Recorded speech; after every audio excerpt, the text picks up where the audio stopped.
আসসালামু আলাইকুম প্রিয় খামারি ভাইরা, দেশ এবং প্রবাস থেকে যারা আমার ভিডিওটি দেখছেন সবাইকে আমার ভালোবাসা এবং শুভেচ্ছা। আপনারা অনেকে আমাকে প্রশ্ন করেছেন আমি সারাদিনে একটা গরুকে দৈনিক কত কেজি খড় দেই। এই খড় নিয়ে নানান মানুষের নানান রকম প্রশ্ন। তো এই খড়ের যে প্রশ্নটা, এটা ভেঙে দিব।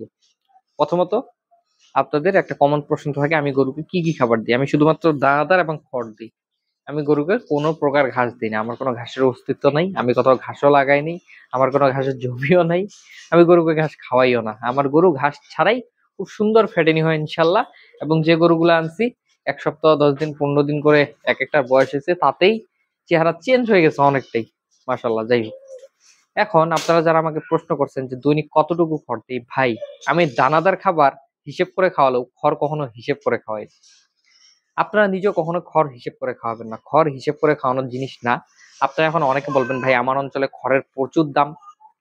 কোনো কোনো অঞ্চলে আছে খড় যেমন আমাদের উত্তরবঙ্গ থেকে যেতে যেতে দক্ষিণবঙ্গে গিয়ে ১.৫ গুণ বা ২ গুণ দাম হয়ে যায়। তো সেক্ষেত্রে তাদের খরচ অনেক হয়ে যায় খড়ের পিছনে। তো তাদের আমি যেটা বলি যে খড় যদি আপনার খরচ বেশি মনে হয়, আপনার যদি ঘাস সহজলভ্য হয় আপনি ঘাস খাওয়াতে পারেন, সেক্ষেত্রে আপনার খড়ের খরচটা কমে আসতেছে। যেমন আমার এখানে আমার ঘাস নেই, আমার কোনো এতে কোনো সমস্যা হয় না। আপনার যদি খরচ বেড়ে যায়, যদি আপনারা দেখেন ঘাস খাওয়ালে আপনার খরচ কিছুটা কমবে, খাওয়াতে পারেন, কিন্তু ঘাস খাইয়ে মোটা তাজার স্বপ্ন দেখবেন না। শুধুমাত্র খড়ের চাহিদাটা পূরণ করতে পারবেন, সমস্যা নেই। এবং খড়ের থেকে পারলে একটু বেশি পুষ্টি পাবেন, যেহেতু ঘাস কাঁচা জিনিস এবং আপনার সবুজ জিনিস, এখানে প্রোটিন বা খাদ্য আছে, কিন্তু আসলে খড়ে তো কোনো খাদ্য নেই। খড় শুধুমাত্র রাফেজ খাবার। গোবরটা ঠিক রাখবে, আপনার পেট অনেকক্ষণ ভরা রাখবে আর কি, পেটটা যাতে খালি খালি না থাকে। তো এই খড়টা এখন আমি কিভাবে খাওয়াই? আমি দৈনিক একটা গরুকে সকালবেলা একবার খড় দিই। দেওয়ার পর ৯টার মধ্যে দানাদার খাবারটা কমপ্লিট করে দিই। দেওয়ার পর আবারও সে খড় খায়। খাওয়ার পর মোটামুটি ১১টা ১১:৩০ পর্যন্ত খড়টা খায়। খাওয়ার পর গোসল করে ১২টার আগে আগে। গোসল করার পর একবার ২টা ২:৩০ পর্যন্ত রেস্ট নেয়। নেওয়ার পর আবারও খড় খায়। সে খড়টা শেষ হয় বিকালবেলা। বিকালবেলা আবার দানাদার খাবার খায়। বিকাল বলতে আপনার মাগরিবের আগে আগে আসরের পরে দানাদার খাবারটা খায়। খাওয়ার পর আমার গরু কিন্তু দানাদার খাবার শেষ। খাওয়ার পর দেখেন চারিতে আবারও একটু করে খড় দিয়ে দিছে। যে দানাদার খাবারগুলো চারিতে লেগে আছে ওগুলোর সাথে একটু খড় দিয়ে রেখে দিছে। ধরেন যদি একটু পানি-টানি থাকে বা কোনো কিছু থাকে ওগুলো সহ তারা মুছে-টুছে খেয়ে ফেলবে আরকি। যদি একটু লেগে-টেগে থাকে খাবার। যদিও আমার কোনো খাবার লেগে থাকে না চারিতে, তারপরেও লেগে থাকলে সেটা এই যে খড় দিয়ে দিছে। এখন খড় চারিটা একেবারে তারা পরিষ্কার করে দিবে। পরিষ্কার করতে হয়তোবা তাদের সময় লাগবে সর্বোচ্চ ১ ঘন্টা। ১ ঘন্টা পর ওরা রেস্ট নিবে, ঘুমাবে। আমিও মনে করেন আমার মতো ঘুরবো ফিরবো। রাতে একেবারে এসে গোবরটা টেনে দিব। দিয়ে আবারও আধ-আটি করে, মানে সারাদিন যেটা দেই এটা কাটা খড়, রাতে দেই গোটা খড়, তখন কাটা খড় দেই না। একটা আটি ভাগ করে, করে ২ টা গরুকে দিয়ে দেওয়া হবে।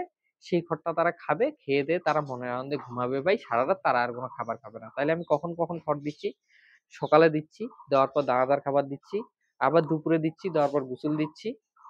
আবার বিকালে দিচ্ছি আপনার, দেওয়ার পর আবার দানাদার খাবার দিচ্ছি এবং দানাদার খাবার খাওয়ার পর আবার খড় দিচ্ছি এবং রাতে আরেকবার দিচ্ছি। টোটাল ৫ বার। সকালে একবার, গোসলের আগে, আগে আরো একবার, মানে দানাদার খাওয়ানোর পর ২ বার, আপনার বিকাল বেলা একবার, ৩ বার, দানাদার খাবার খাওয়ার একবার পর একবার, ৪ বার এবং রাতে একবার, ৫ বার। এই ৫ বার আমি খড় দেই। মানে রেস্টের সময়টা ব্যতীত আর দানাদার খাবার খাওয়ার সময়টা বাদ দিয়ে আমি খড় দিয়ে রাখি। খড় খায়, খেয়ে-দেয়ে তাদের খাওয়া শেষ হলে রেস্ট নেয়। যেহেতু যতটুকু খেতে চায় খেতে পারে। আপনারাও সেম ভাবে দিবেন, এখানে হিসেব করার কিছু নেই। কারণ আপনি হিসেব করে দিতে গেলে হয়তোবা আপনার টাকা বাঁচবে, কিন্তু তখন আপনার দানাদার খাবারটা বেশি লাগবে। কেন বেশি লাগবে? কারণ ভাই খড়টা দিয়ে গরুর পেটটা ভরাইতে হবে। একটা গরুকে আপনি যদি পেটটা ভরাইতে চান, এই এত বড় বিশাল পেটে ভাই ছোট গরুটার, এটা ছোট গরু, ৫১,০০০ টাকার গরু। তারপরে এর পেটটা ভরাইতে গেলেও আপনার ১০ কেজি দানাদার খাবার লাগবে। অথচ একে আমি দানাদার খাবার দিচ্ছি ধরেন সারাদিনে সর্বোচ্চ ২.৫ কেজি। সামনে দিব হয়তোবা ৩ কেজি, ৩.৫ কেজি। তো এখন এত বড় একটা পেট ২.৫ কেজি দানাদার খাবার দিয়ে কিন্তু ভর্তি হবে না। তো এই পেটটা আপনি ভর্তি করবেন কিভাবে? এটা খড় দিয়ে ভর্তি করা লাগবে। এখন খড়ের যদি কৃপণতা করেন তাহলে কি এটা ভর্তি হবে? আর এখন ওর পেট কতটুকুতে ভর্তি হচ্ছে না হচ্ছে এটাও তো আসলে বুঝার কোনো মিটার নেই। পেটের ভিতর ঢুকায় আমরা মিটার চেক দিয়ে দেখতে পারব না। তার পেট ভরার জন্য কতটুকু খড় লাগবে। এইজন্য তাকে দিয়ে রাখবেন যে ৫ টার সময় বললাম এই ৫ টার সময় খড় দিবেন। তার ইচ্ছে হলে সে খাবে, ইচ্ছে না হলে খাবে না। তার পেট ভরে গেলে সে খাওয়া এমনিই বন্ধ করে দিবে।